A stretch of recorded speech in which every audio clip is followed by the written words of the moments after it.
What's up, guys? It's Diggimaniac coming at you with the Majesty Lord Blaster deck profile.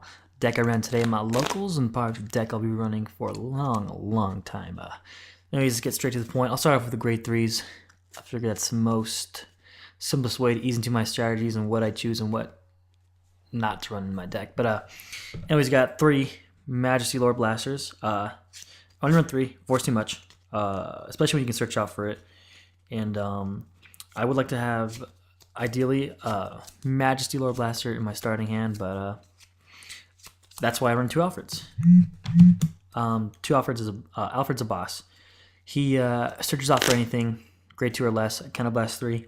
Can't really get better than that. And he's a static 20k if you have full field. That's pretty boss. Especially as why I run 2 Lake Lady Liens, the grade 1. Put her behind Alfred, discarding and drawing is so nice. Especially when you have dead cards in your hand. Like, if I have Majesty Lord Blaster in my hand late game, and Alfred, and I don't have a Blaster Dark or a Blaster Blade, discard and draw all the time. Only run 2 Palamedes. Palamedes is a boss, things for 20k, 21k. I don't know what you can get better than that. He is a ridiculously good card. Only run 2. I don't have space for 3 because I run 2 Ganslot. And I run 2 Ganslot because I don't run any Star Call Trumpeters. Star Call, I feel, is not up to par with Ganslot. Why? Because I call Star Call Trumpeter Counterblast 2 to get a Blaster Blade or Blaster Dark. Alright? Well, now I have an 8k grade 2. That's not swinging hard. It's only going to swing for 16k at most. That's not going to fly in this deck. 2 Ganslot, he's a beast. Search out Blaster Blade, shuffle it back into the deck. If I draw him again or drive check him again, I'll search for another Blaster Blade. I can keep doing that. Well, that Star Call Trumpeter can't do that. So that's why I run 2 Ganslots and 9 grade 3s. Yeah, 9. Why 9? Because it's really almost only 7 because Ganslot searches for the grade 2. And it kind of helps your consistency out a little bit. So that's one thing with this deck is I'm all about the consistency, and I'll talk about that later here. For grade 2s, I have 4 Knight of Loyalty Bedivere, 4 Blaster Blades, and 3 Blaster Darks. Now, for some reason, I only see people running maybe 2 or 3 of the Knights. I don't understand why you would do that in this format when you have cross rides. You have cross rides now. You got to hit the 18k number or the 17k number. That should be your least goal here. I mean, sometimes you can't get it, and 16 is your best, but if you have no way of hitting 18 with rear guards, you should just deck check yourself real quick because that is a must nowadays. So run the 4 Bediveres.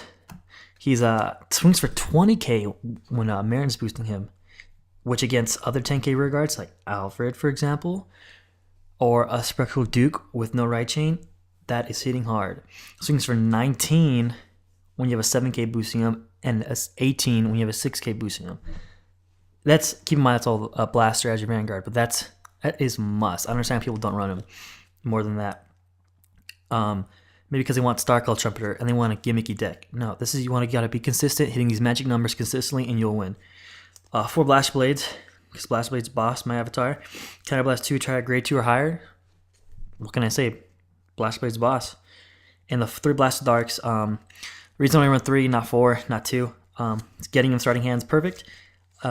Searching with Wingo Brave is my usual. Discarding him with Lake Lady's effect is good. And 4 will be too much because you can't perfect guard with him. So keep it at 3, and it's working amazingly. Grade 1s, I got 4 Marins. 8Ks, you gotta treasure these guys.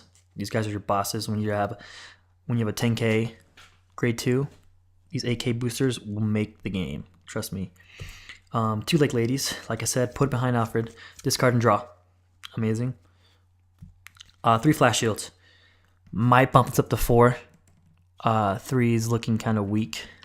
If I bump it up to 4, I'll take it out Lake Lady or a Ganslot. Most likely a Ganslot. But yeah. And then I got 4 of the Knight of Friendship K. Like I said, these guys are amazing. What I find myself doing sometimes is late games I have I don't know, Blaster Blade, and I have a K behind him. So he's only swinging for 16, which right now is good. I mean, 16 is good when you're going against limit breakers, but against cross rides, you really got to hit that 18 or that 17. But say, for example, cross ride, whatever. When he's swinging for 16, at least I'm swinging for something and not anything. I'll intercept with that grade 2. I'll put K in the front, drop a Marin behind him. That's 18k right there. You're swinging for an 18k. That's awesome. Knight of Friendship, K, swing for 18K. Remember that. Offer for my triggers I run 4 heals, 7 crits, and 5 draws. Which I'm going to change to 8 crits, 4 draws. I feel like putting pressure. If I can get them to 3 damage, and then swing the Majesty Lord Blaster and swing for 2 crits, that's game. That's freaking ridiculous. That's dirty, but be changing to that right now. I'm running 5 draws, 7 crits, but changing to the 8 crits, 4 draws. I think that'll be better. And then I got Wingle Brave. I usually search with Blast of Dark with it, but you know, every now and then, occasionally, if I have a Blast of Dark or one of the blasters and 2 of the other ones, I'll search for Majesty Lord Blaster. It's just having that 12k static is pretty good. Anyways, that's a deck, guys. Thanks for watching. If you want to see why I think MLB deck is better than a Doti deck, stay tuned. Maybe I'll have a discussion about that later on. But Diggimaniac, signing off. Take care.